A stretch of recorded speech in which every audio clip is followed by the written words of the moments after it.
Hi there, Reject Nation. I'm Greg Alba. And I'm John Humphrey. Avengers Endgame has hit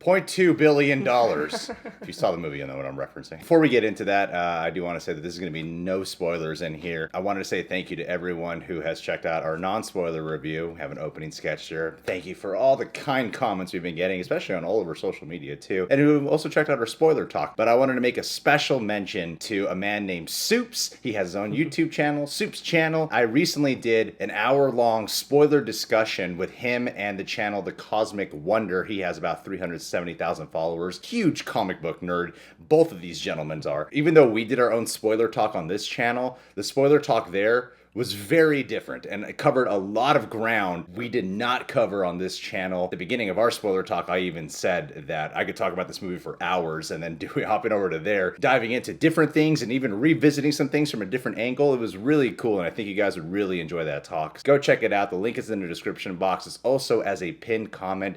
Do it today, people. All right, so the box office report for Avengers Endgame. I'm going to tell you, I put out a tweet today, and I shared it on the community page. When I was looking at the box office report, I was like, oh, Avengers Endgame hit $1.2 billion global opening weekend. Oh, that's cool. New record.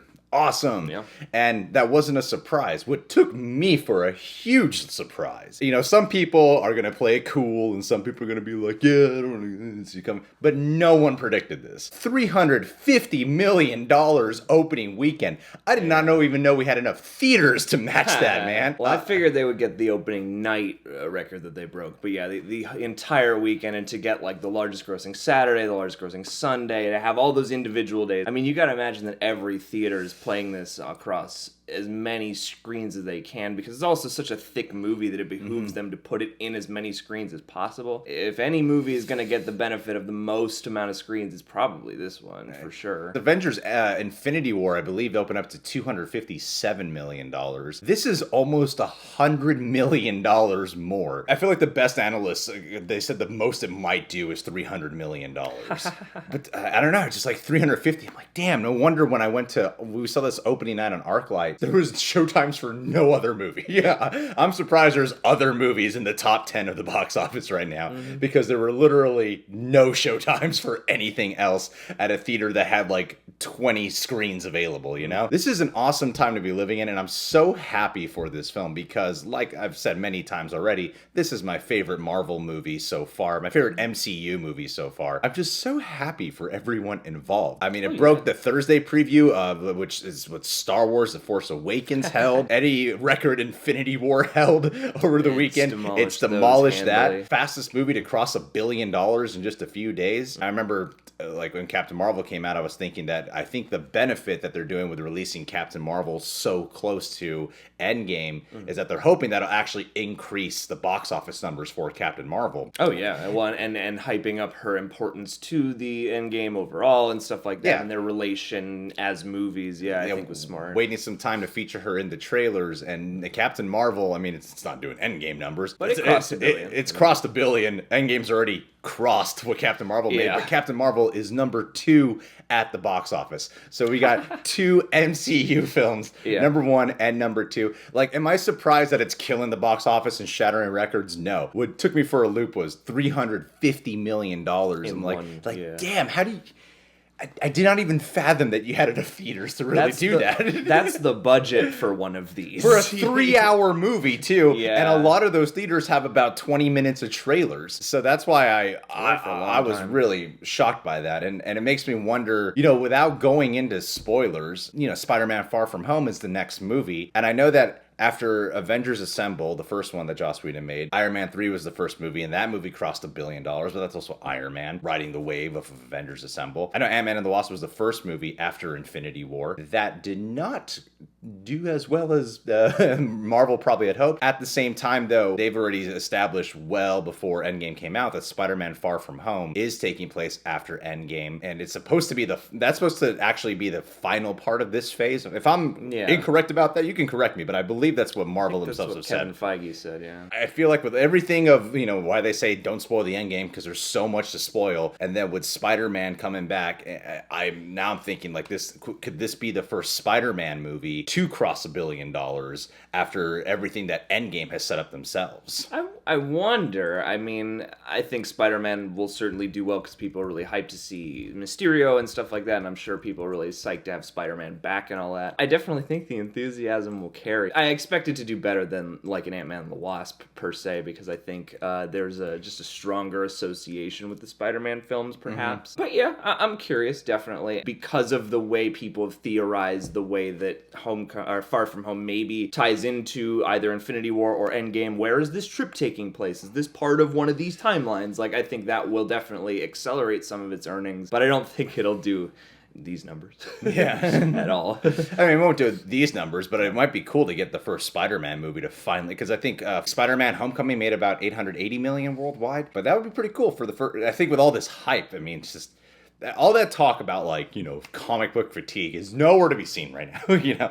No, as long as you make a good movie with some interesting emotional stakes and stuff like that, I think. Poor movies like Shazam and Hellboy that have come out. I mean, Hellboy was already not doing great, but, but for Shazam especially, you know? Shazam did okay, but not as great as everybody had hoped. And when I was on the John Campea show, we were talking about how long we think it'll be #1 at the box office, at least domestically. And I was thinking that if it has a chance of beating out Detective Pikachu, which is the next big movie release, it has a chance of possibly beating out. I didn't feel like it was likely before these numbers came in. I felt like Detective Pikachu might still open up to #1 at the box office. But now I'm like rethinking my whole thought process of, wait a minute, people are definitely watching this again. There's even more hype where people are, I already got tickets again for a third screening, and I feel like there's even more hype for people who haven't seen it yet, who are like, okay, I really got to see this movie.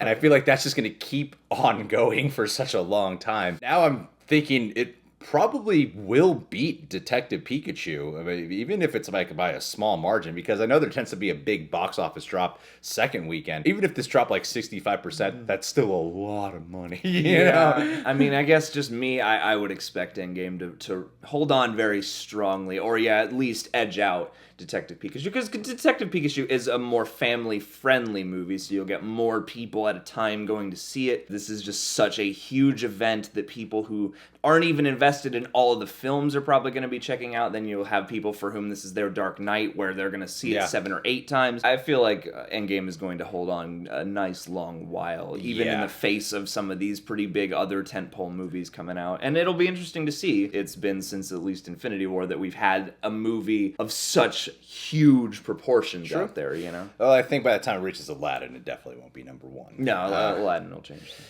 Disney will knock themselves out. Sure. I mean, this is also the movie in terms of like cinema score, the third movie in the MCU to get an A+ cinema score, which is the highest you can get, next to the first Avengers movie and Black Panther. I just think the legs on this are going to be just freaking insane. And even when it's not #1, it's gonna. I feel like this could finally be the movie that beats out Avatar. Actually, I think it handily has at least an advantage in that fight. I mean, I wouldn't be surprised if it doesn't, just because James Cameron train is just a thing that seems like really hard to beat. When James Cameron directs the next Avengers, right? Then it'll happen and brings up a whole new technology and all that stuff. And this has more competition coming its way as opposed to when Avatar did come out. This coming month alone, you got Detective Pikachu, Aladdin, Godzilla, King of the Monsters. Those John Wick.